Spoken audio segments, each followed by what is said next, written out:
আসসালামু আলাইকুম। সবাই কেমন আছেন? আশা হ্যালো, আসসালামু আলাইকুম। সবাই কেমন আছেন? আশা করি ভালো আছেন। তো আজকে আমি শেখাবো ফটোশপের তৃতীয় নাম্বার পার্ট। তৃতীয় নাম্বার পার্টে আপনাদেরকে যা শেখাবো সেটা হচ্ছে আপনাদের প্রথমে আমরা ফটোশপে যে অ্যাডোবি ফটোশপ সিএসে গেলাম।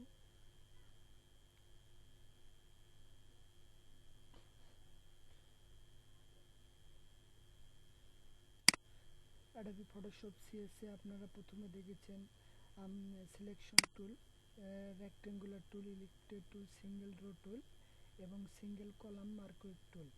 তার আজকে দেখব মুভ টুলের কাজ। এই যে মুভ, সাধারণত মুভ বলতে কি বোঝায়? মুভ বলতে সরানোকে বোঝানো হয়। মুভ বলতে মুভ করানো মানে সরে এক জায়গা থেকে আরেক জায়গায় সরে নিয়ে যাওয়া, এটাকে মুভ বলা হয়। তো এটা কিভাবে কাজ করব দেখুন। আমরা একটা পেজ দিই, নিউ পেজ নিলাম। তো এর ভিতর কিছু আঁকি।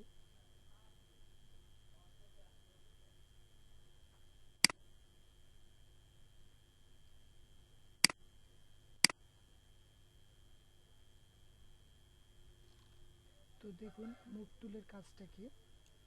মুভ টুলের কাজ হচ্ছে আমরা সাধারণত একটা ফটো আঁকি দেখি বা একটা কিছু আর্ট করলাম, এরকম আর্ট করলাম, এরকম এরকম এরকম এরকম এরকম এরকম এরকম এরকম এরকম আর্ট করলাম। এই আর্ট করা জিনিসটাকে আমরা যদি এখন সরাতে চাই, তাহলে তখন আমরা কি কাজ করব? মুভ টুলের কাজ করবো। এই যে মুভ টুল, এই যে মুভ টুল, এই যে মুভ টুল দেখুন কীভাবে সরানোরা করতেছি, দেখুন ভালোভাবে দেখলে বুঝতে পারবেন। এটা দেখলাম আমরা মুভ টুলের কাজ। এটা মুভ টুল দিয়ে সরানোরা করানো যায়। দেখুন আমরা যখন মুভ টুলে ক্লিক করতেছি তখন এই বাউন্ডারিটা চলে আসতেছে। এটা কী জন্য আসতেছে? আমরা যদি এই একটা দেই শো অটো লেয়ার, মানে আমি যেটার উপর দেওয়া থাকবে এই লেয়ারটা ক্লিক করে নিবে। যেমন ধরেন আমি একটা নিউ লেয়ার নিলাম। নিউ লেয়ার নেওয়ার পর এখানে আবার কিছু আর্ট করলাম।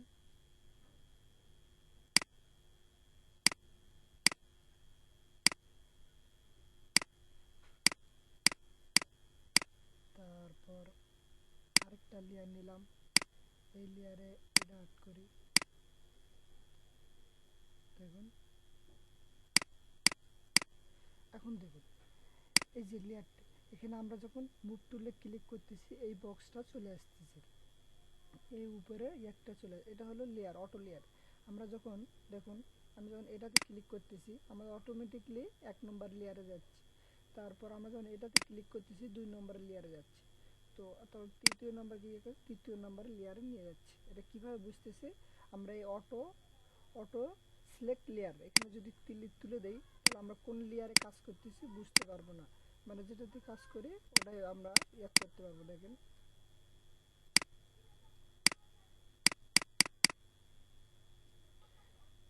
তারপর প্রতিটা লেয়ার আলাদা আলাদাভাবে কাজ করতে হবে।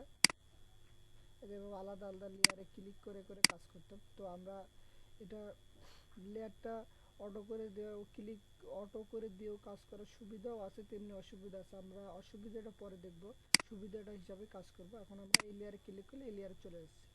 তো আশা করি এইটা বুঝতে পারবেন। তারপর শো বাউন্ডিং, এই যে মনে করেন আমি যেটাতে ক্লিক করতেছি মনে করেন এটাতে ক্লিক করলাম।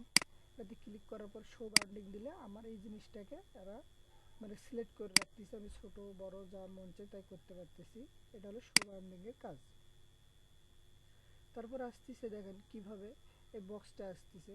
এই বক্সটা আমরা কতখানি মাপ দিব, কি করব, এদের হাইট উচ্চতা সব দেওয়া আছে, আমরা এটা পরে দেখব।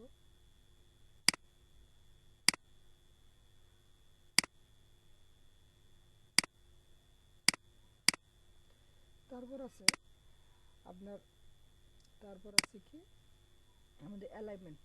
এই যে আপনার কোন ধরনের মানে কোন দিক দিয়ে আমরা সাইজটাকে সোজা করব এটাকে। তো আমরা দেখি, আমরা যদি সিলেক্ট করে নেই,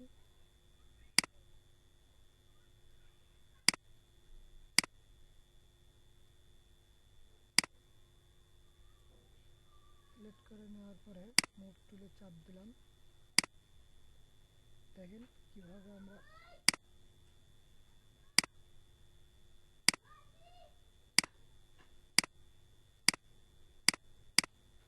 এটাকে আমরা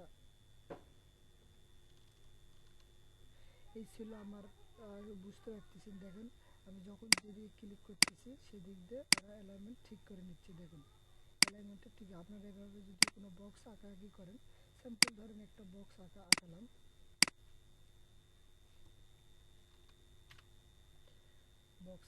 এইভাবে।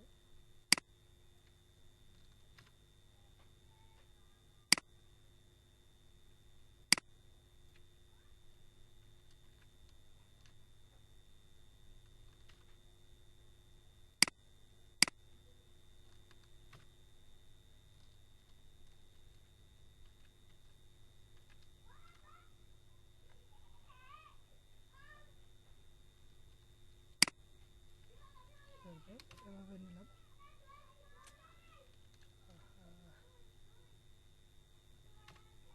নেওয়ার পরে আমরা মুভ টুল দিয়ে সরে নিই, সরানোরা করে নিই।